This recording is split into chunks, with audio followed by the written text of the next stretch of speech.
नमस्कार साथियों, तो स्वागत है आपका हमारे online study channel power study point पर। तो दोस्तों, हमने इंडियन आर्मी अग्निवीर परीक्षा के लिए जीके की अति महत्वपूर्ण प्रश्नों की सीरीज शुरू की थी, जिसका हमने पार्ट 7 पढ़ लिया था। आज हम पार्ट 8 पढ़ेंगे, तो वीडियो को आप ज़रा भी स्किप ना करें क्योंकि वीडियो आपके लिए बहुत ही हेल्पफुल होने वाला है। तो चलो वीडियो को शुरू करते हैं। तो आपका पहला सवाल है कि रोहिणी क्या है। रोहिणी क्या है, तो आपको याद रखना है रोहिणी एक रडार है। ठीक है, तो दोस्तों आपको 25% दिए जाएंगे, जिसमें से आपने कितने प्रश्न सही किए हैं वो हमें जल्दी जल्दी कमेंट करके जरूर बताएं। इसलिए मैं प्रश्न पढ़ूँ उससे पहले आप उत्तर तैयार रखें, जिससे क्या कि प्रिपरेशन होते रहे। तो अगला प्रश्न देखते हैं। तो अगला सवाल है कि निम्न में से कौन सा रडार है जो खोजने व नियंत्रण रखने में सहायक होते हैं। तो आपको याद रखना है ये सभी। ठीक है, इंद्र 2, शांत और राजेंद्र, ये तीनों रडार है जो खोजने व नियंत्रण रखने में सहायक होते हैं। अगला देखते हैं।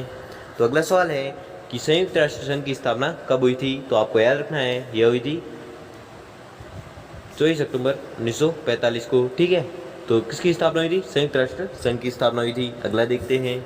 तो अगला सवाल है अंतर्राष्ट्रीय श्रम संगठन का मुख्यालय कहाँ अवस्थित है। अंतर्राष्ट्रीय श्रम संगठन का मुख्यालय कहाँ पर अवस्थित है। तो आपको याद रखना है यह है जेनेवा में। अगला देखते हैं। तो अगला सवाल है कि विश्व मौसम विभाग संगठन का मुख्यालय कहाँ स्थित है। विश्व मौसम विभाग संगठन का मुख्यालय कहाँ स्थित है। तो आपको याद रखना है ये भी कहाँ पर है? जेनेवा में। अगला देखते हैं। अगला सवाल है कि पेट्रोलियम निर्यातक देशों का संगठन की स्थापना कब हुई थी। पेट्रोलियम निर्यातक देशों का संगठन की स्थापना कब हुई थी। तो आपको याद रखना है यह हुई थी वर्ष 1949 में। ठीक है, अगला देखते हैं।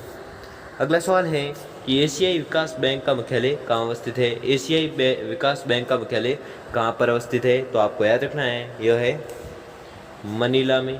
ठीक है, अगला देखते हैं। अगला सवाल है कि जीडीपी का पूरा नाम क्या है। जीडीपी का पूरा नाम क्या है। तो आपको याद रखना है इसका पूरा नाम है grass domestic product. Grass domestic product है जो जीडीपी का पूरा नाम है। अगला देखते हैं। अगला सवाल है एचडीआर का पूरा नाम क्या है। तो आपको याद रखना है एचडीआर का पूरा नाम है special drawing rights. Special drawing rights है जो एचडीआर का पूरा नाम है। अगला देखते हैं। अगला सवाल है एफटीजेड का पूरा नाम क्या है। एफटीजेड का पूरा नाम क्या है। तो आपको याद रखना है इसका नाम है free trade zone. Free trade zone है जो एफटीजेड का पूरा नाम है। अगला देखते हैं। अगला सवाल है कि हिंदुस्तान समाचार एजेंसी का मुख्यालय कहाँ अवस्थित है। हिंदुस्तान समाचार एजेंसी का मुख्यालय कहाँ पर अवस्थित है। तो आपको याद रखना है यह अवस्थित है नोएडा में। अगला देखते हैं। तो अगला सवाल है कि प्रेस ट्रस्ट ऑफ इंडिया की स्थापना कब हुई थी। प्रेस ट्रस्ट ऑफ इंडिया की स्थापना कब हुई थी। तो आपको याद रखना है इसकी स्थापना हुई थी वर्ष 1947 को। अगला देखते हैं। तो अगला सवाल है कि हैदराबाद किस नदी के किनारे अवस्थित है। हैदराबाद किस नदी के किनारे अवस्थित है। तो आपको याद रखना है यह अवस्थित है मूसी नदी के किनारे। अगला देखते हैं। तो अगला सवाल है कि कोलकाता किस नदी के किनारे अवस्थित है। कोलकाता है जो किस नदी के किनारे अवस्थित है। तो आपको याद रखना है यह अवस्थित है हुगली नदी के किनारे। अगला देखते हैं। अगला सवाल है कि श्रीनगर किस नदी के किनारे स्थित है। तो आपको याद रखना है यह स्थित है झेलम नदी के किनारे। ठीक है, झेलम नदी के किनारे श्रीनगर स्थित है। अगला देखते हैं। अगला सवाल है कानपुर किस नदी के किनारे स्थित है। कानपुर किस नदी के किनारे स्थित है। तो आपको याद रखना है यह है गंगा नदी के किनारे। अगला देखते हैं।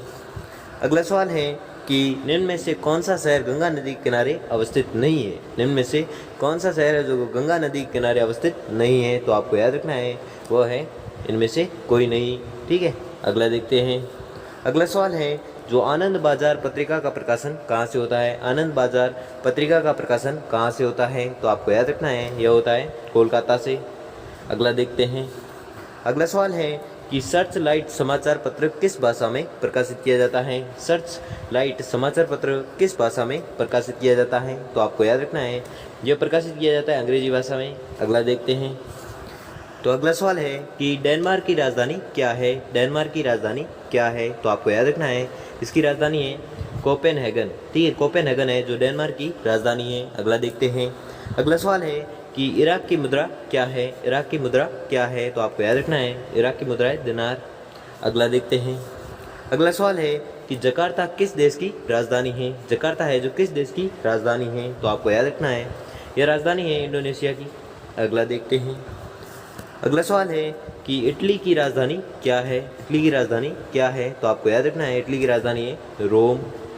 अगला देखते हैं। अगला सवाल है कि रिंगिट किस देश की मुद्रा है। रिंगिट है जो किस देश की मुद्रा है, तो आपको याद रखना है यह मुद्रा है मलेशिया की। ठीक है, अगला देखते हैं। तो अगला सवाल है कि फ्रांस की मुद्रा का नाम क्या है। ठीक है, फ्रांस की मुद्रा का नाम क्या है। तो दोस्तों ये मैं आपको पूछूंगा कमेंट बॉक्स में। ठीक है, देखते हैं किसके का कमेंट यानी कौन सही बताता है इसका उत्तर। ठीक है, तो फ्रांस की मुद्रा क्या है, ये आपका होमवर्क हुआ। तो दोस्तों आपने 25 में से कितने % सही की है वो हमें जल्दी से जल्दी कमेंट करके ज़रूर बताएं। और अगर आपको वीडियो अच्छा लगा हो या आपके लिए थोड़ा सा भी हेल्पफुल साबित हुआ हो तो वीडियो को लाइक और चैनल को सब्सक्राइब करें। धन्यवाद।